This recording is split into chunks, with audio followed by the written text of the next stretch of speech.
My husband suddenly asked me for 50,000 rupees, and I stared at him in disbelief. I couldn't understand why Fahad would need such a large sum, especially at a time like this. His entire belongings were already packed, and he was about to leave the house. He had money for his expenses and even had the ticket in his hand. So why the sudden request for 50,000 rupees? This raised a suspicion in me. I said, "You probably want to return money to your mother and sisters? Maybe your mom told you to give 50,000 to her before leaving, but I'm not giving you any money. The money you give me for expenses, I save and manage it. How long will you stay abroad? One day you'll have to come back. That's why I think about the future.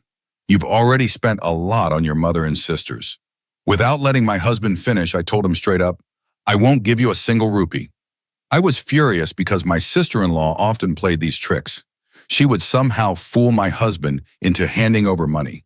And my husband, who works so hard in a foreign country, would waste his earnings on her unnecessary desires. Now, as our children were growing, we needed money too. But who understood that? That's why I had firmly refused to give him the money. After hearing this, Fahad put his head in his hands, saying, "You think you know everything, but you turn a simple matter into a whole drama. The 50,000 isn't for someone else. It's for me. When I get there, I'll transfer it back to you. Think of it as a business deal." I was stunned when I heard my husband, who worked as a driver in a large mansion in Saudi Arabia, mention business. I asked, "What business have you started in Saudi? You can barely do anything other than drive. Surely you've been tricked into investing money by someone else." I didn't trust my husband at all because he was a straightforward man who could easily be deceived by anyone. If it weren't for my older brother, who had gotten him the job in Saudi Arabia, my husband might have spent his entire life struggling, with nothing to show for it. And on top of that, his mother and sisters always tried to take advantage of us. Fahad replied, "Mariam, you make mountains out of molehills. Let me finish first. You've already made up your mind to prove me wrong. Yes, I'm a decent man, but that doesn't mean I'm stupid. Whatever I do it with thought. The 50,000 you give me, I will buy pine nuts with it. My boss has asked for them. When I get there and give him the pine nuts, he'll pay me, and I'll transfer the money to your account immediately. Keep it for the children's future." My husband was clearly upset, but my mind was still fixed on one thought. I said, "Pine nuts worth 50,000 rupees? Either you're trying to fool me, or your boss is planning to have you smuggle something for him. And in return, he'll send you to jail." "Whatever came to my mind," I said.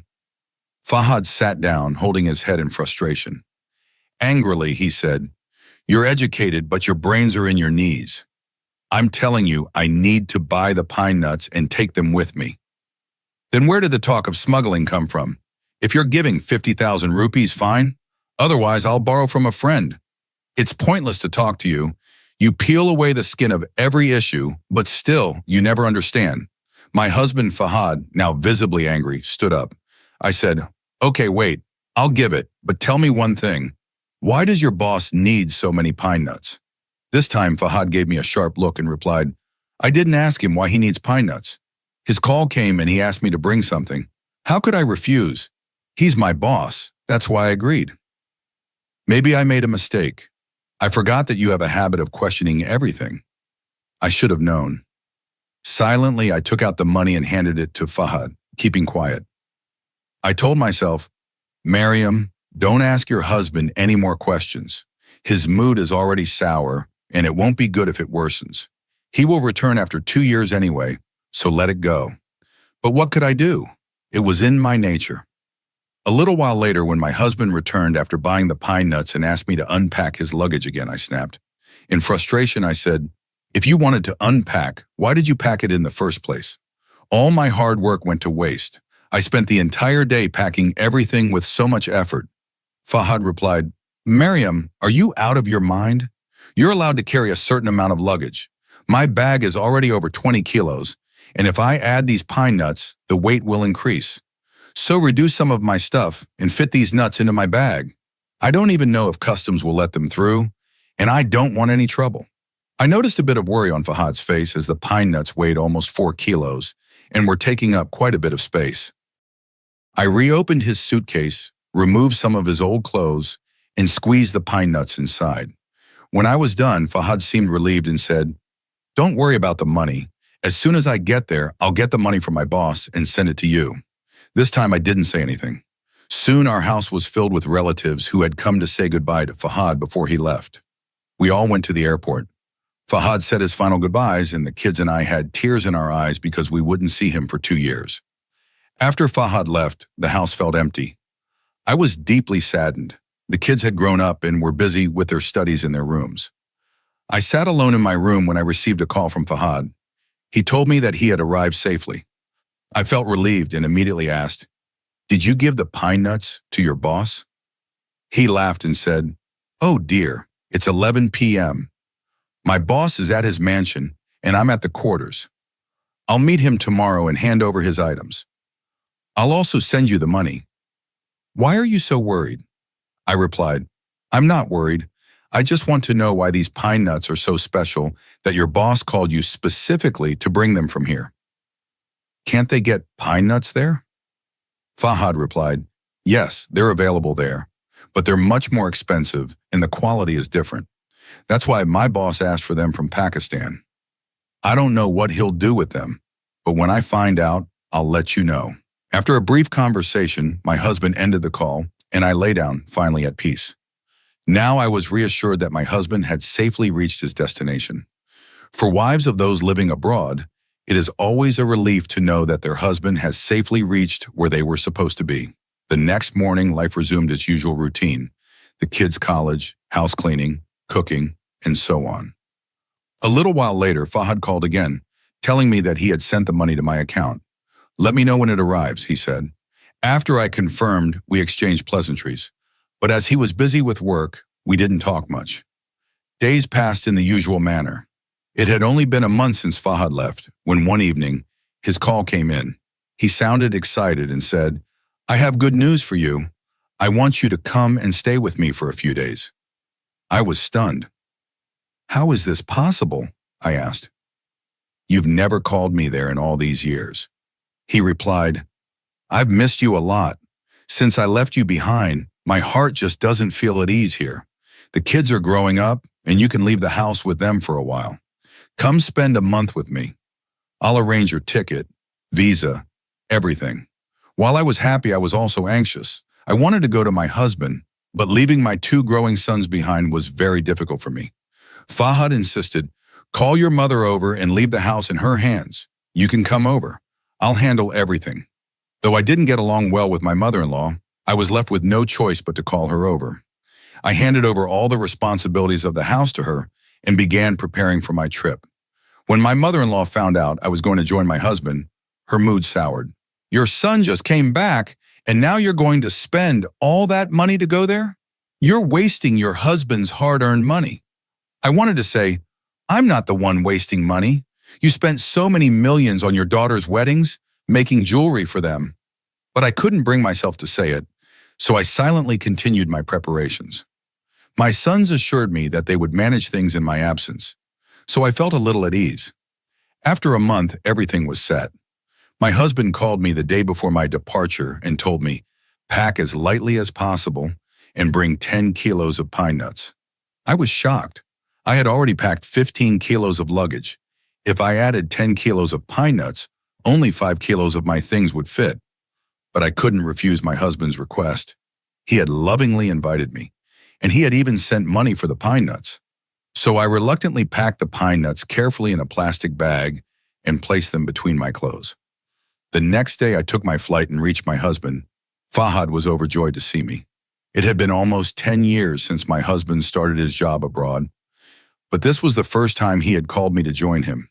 He hugged me tightly and expressed his love. Then he took me to the bungalow where he lived.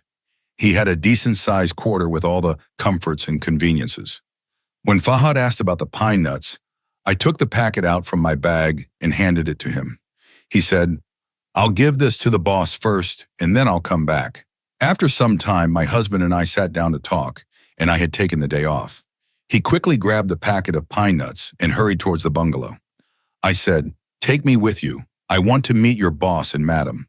Fahad glanced at me and said, "They're Arabs, and you won't understand their language. But all right, I'll introduce you." My husband took me into the bungalow, and soon we were standing in front of his madam. I was shocked to find out that Fahad spoke Arabic fluently. He was talking to her in Arabic, and at the same time he handed over the packet of pine nuts to her. The moment the madam saw the packet, her eyes lit up with joy. She seemed to be thanking Fahad, and then she asked about my well-being, which Fahad translated for me. I was astonished. What could be so special about pine nuts that they were ordered in such large quantities, and the madam was so happy to see them, almost as if it were gold. The truth was, the madam herself seemed to be a walking gold mine. I had never seen a woman wear so much jewelry. Huge gold necklaces adorned her, and I could tell they were worth a fortune. We, on the other hand, could barely afford such extravagant pieces, even for special occasions. My eyes were wide as I stared at her jewels, but Fahad quickly pulled me away. He said, "What were you doing, staring at her jewelry like a beggar? What will she think?" I replied, "Well, she might not think anything, but I'm certainly thinking that I should stay here. Looks like gold is handed out for free here." I had always been fond of gold, and hearing this, Fahad laughed and said, "You'll never change, Mariam. The kids are growing up, and you still can't let go of your desires. You always have these foolish thoughts." Laughing at Fahad's teasing, I found myself smiling. The next day I made Fahad's favorite meal. Then I thought I should let the madam taste my cooking. I asked Fahad for permission, and he said, "Go ahead. She's very nice and we'll be happy to taste it. She loves Pakistani food." I went to the madam, and with much love I presented the dish to her. She joyfully placed it on her table. That evening, I received a message from her that left me stunned. She offered me a job. She wanted me to stay with her and cook meals for her. In return, she promised a good salary and would take care of my housing and passport. She was willing to sponsor me, but this wasn't possible for me. My sons were still in Pakistan, and I had left them with their grandmother for a short while. So I politely declined her offer. She said, "All right, as long as you're here, keep feeding me your food and I'll be happy to pay you for it." I agreed, knowing that I would get paid for it, and the extra income could cover our living expenses here. The next day, I started managing the madam's kitchen. Although Fahad wasn't happy about it because he had called me here for himself, I explained that this way, our travel expenses would be covered, and our savings wouldn't be impacted too much. I was doing this to ensure that my kids could get into a good university. Fahad, seeing my determination, gave me his consent, and so I began managing the madam's kitchen the very next day. I had to prepare 3 or 4 dishes together, and then I would be off for the day. As I was cooking, I noticed large containers filled with pine nuts in the kitchen. This again piqued my curiosity. Why did the boss and madam consume such a hot item in such large quantities? I had yet to meet the boss, but I had met the madam many times. However, I didn't know whom to ask as I was still unfamiliar with Arabic. I continued cooking according to my own instincts, and the madam seemed to enjoy the food I made. 10 days passed in this manner, and then one evening, just around 11 o'clock, the madam called me. I became worried, but Fahad said, "Maybe she's in the mood for something to eat. Go see." When I reached the bungalow, the madam motioned for me to make biryani. While I was preparing the biryani, the madam stood and started preparing a glass of milk. She also placed 7 pine nuts on a plate. I silently watched her, curious about who she was taking them for and why. Once the biryani was ready, I had to let the madam know. But I didn't know what to do, so I went to her room and lightly knocked on the door.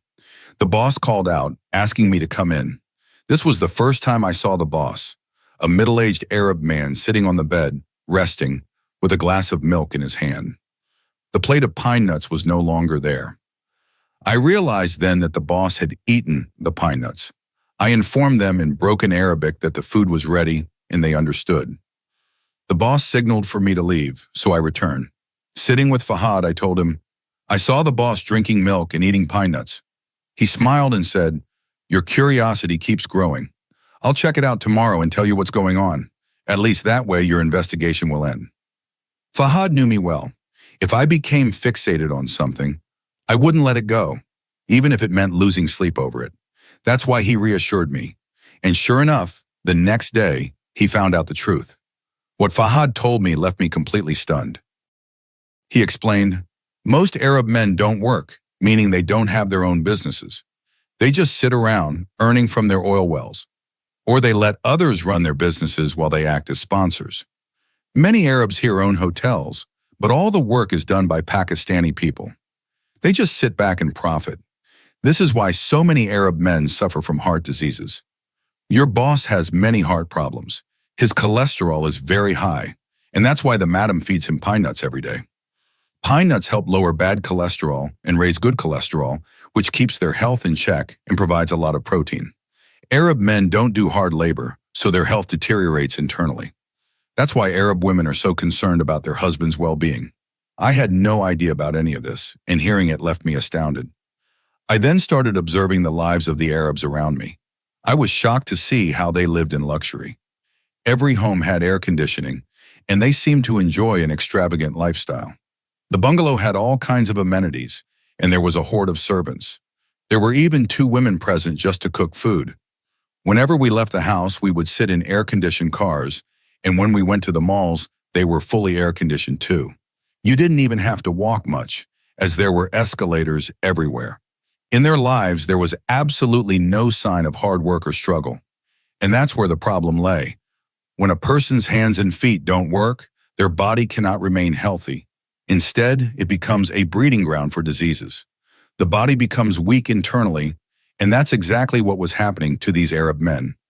The women still managed to take care of the children, but the men didn't even do that. My husband said, "Are you finally satisfied? Have you got the answer to all your questions?"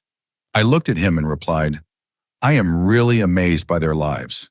They are so well off, so happy, and they have everything. They don't need to do any work. But now I'm thinking how harmful this doing nothing is for them. Their health is deteriorating because of it. Allah gave humans hands and feet so they could use them to work, and surely there is a purpose in that. But these Arab men have become their own enemies." My husband replied, "You always find some problem in everything. That's why you shouldn't think too much. Now your curiosity must be satisfied." He added, "I only told you all of this so that you wouldn't waste time thinking about it. You should be spending these days peacefully with me." Saying this, my husband pulled me into his arms, and I felt at peace in his embrace. I spent a wonderful month with my husband, and in that time I earned a good amount of money from cooking. I brought it back and managed to get my sons admitted to a good university. Now my children are receiving quality education, and once they have jobs, my husband will return from abroad for good. We will live a happy life together. These days, my husband often asks me to send pine nuts through some channel, and as I pack them, I think to myself how much better it would be for these Arab people if they changed their lifestyle. But I can't say this to them. However, I can say it to you. People who hire servants for everything and refuse to lift a finger to prove their high society status should know this. It harms their health. Therefore, one should always try to keep moving and doing something to keep the body active and healthy. I'd also like to mention that while pine nuts have many benefits, they are particularly useful for heart diseases. Along with medications, incorporating such foods into your routine can keep you very healthy. Unfortunately, in our country, even these beneficial foods are becoming harder to find. So even in small amounts, try to make it a part of your daily routine.